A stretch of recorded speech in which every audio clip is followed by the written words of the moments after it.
Hello, I'm going to read the story Lady and the Tramp. It was Christmas Eve at the home of Jim Dear and Darling. Many brightly wrapped presents sat under the tree, but one was particularly cheery. Jim Dear picked it out first and handed it to his bride, saying, "It's for you, darling."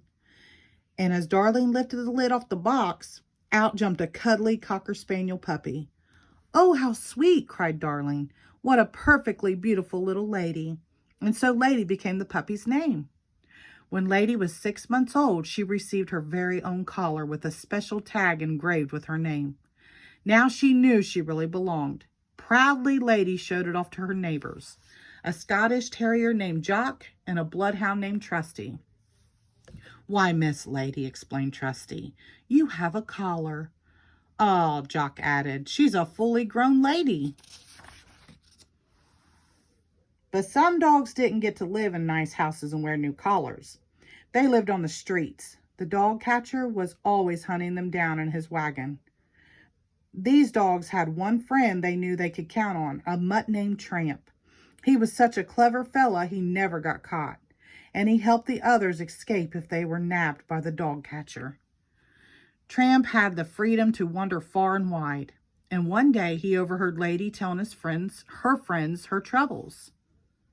She said that everyone was acting strangely. Jim Dear, Lady explained, rushed past without patting her on the head, and Darling hadn't taken her out for a walk in ages. And Lady had heard the two talking about a special event. Jock and Trusty knew that Lady's humans must be having a baby. "Just a cute little bundle of trouble," Tramp interrupted as he swaggered over to Lady. "Remember those nice juicy cuts of beef? Forget 'em. And that nice warm bed by the fire? A leaky doghouse." "Do not listen, lassie," said Jock. Jock didn't trust a mutt like Tramp. Okay, said Tramp. But as he started to leave, he said to Lady, "But remember, Pigeon, when a baby moves in, the dog moves out." One day, soon after the baby arrived, and when Lady got a glimpse of him, she had to admit this thing called a baby was very cute. There was no sense in listening to that awful Tramp. For a while, things were wonderful, but one day Aunt Sarah came to stay at the house while Jim Dear and Darling went on a trip. As soon as they left, Aunt Sarah spotted Lady in the baby's room and yelled, "Get out of here!" But even worse than Aunt Sarah were her naughty Siamese cats, out to cause nothing but trouble. They leaped at the birdcage, broke a vase, scratched the piano, and pulled the fishbowl off the table. Crash! Bang! The cats wrecked the whole living room. Hearing the noise, Aunt Sarah came flying downstairs. She took one look at Lady and screamed, "Oh, merciful heavens! That wicked animal, attacking my poor innocent little angels." Then she scooped up Lady and marched off to the pet store to fit her with a muzzle. Lady wasn't sure what a muzzle was, but when the clerk strapped one on her, she suddenly understood. It was a terrible thing. Lady twisted and turned, struggled wildly, and then got loose and ran down the street. Suddenly, a pack of dogs began chasing Lady. Tramp happened to be passing by and saw that Lady was in trouble. He bared his teeth and growled, chasing the dogs away. "You poor kid," Tramp said, looking at Lady's muzzle. "We've got to get this off. I think I know the very place. Come on." Tramp took Lady to the zoo to see a beaver whose sharp teeth easily bit through the muzzle strap. "It's off," cried Lady happily. "It's supper time," Tramp announced, and he and Lady trotted away from the zoo. When you're footloose and collar free, well, you take nothing but the best. Then Tramp headed to his favorite restaurant, Tony's. He told Lady the very place for a special occasion. Tony was delighted to see Tramp and his new lady friend. Tonight, they'd get the very best in the house, spaghetti especially, heavy on the meats to bowl. Tony serenaded the happy couple.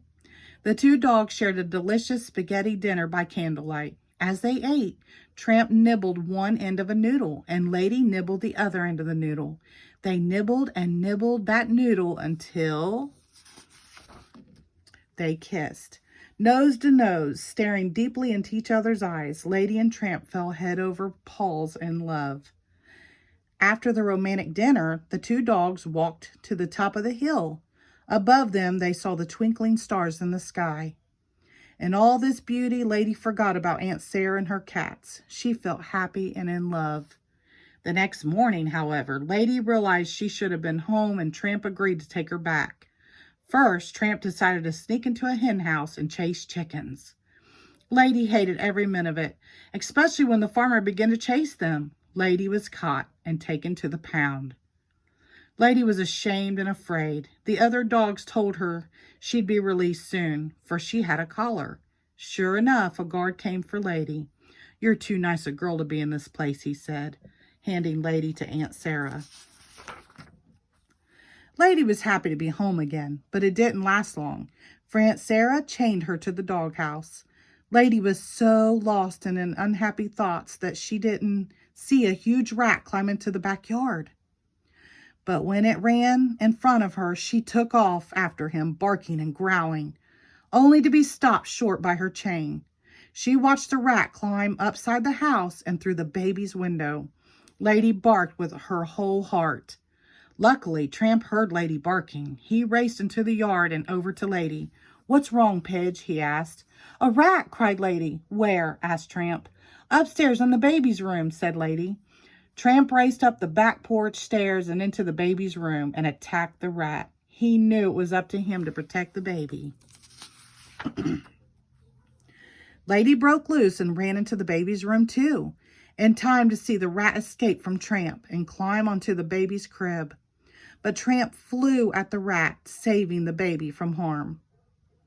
However, Aunt Sarah did not see the dead rat. She only saw two dogs and an overturned crib. You vicious brutes!" she screamed at Lady and Tramp.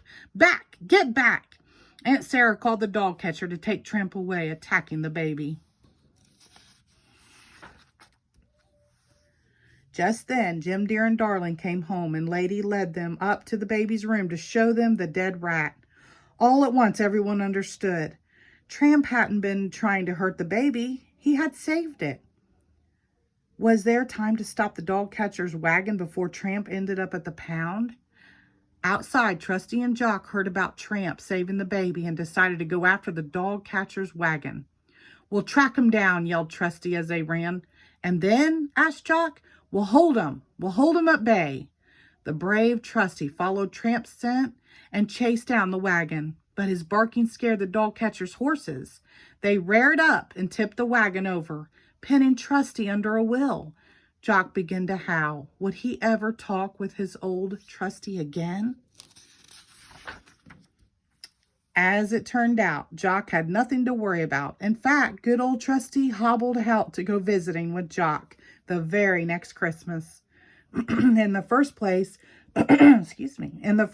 they visited was the home of their dear friends, Lady and Tramp. That's right. Tramp had finally traded in his wandering ways for a collar and a home with his lady. And now they had puppies, Scooter, Fluffy, Ruffy, and little Scamp, who looked just like his dad. "They've got their mother's eyes," Trusty said. "Aw," said Jock, smiling at each mischievous little pooch. "But there's a bit of their father in them, too." The end. Thank you.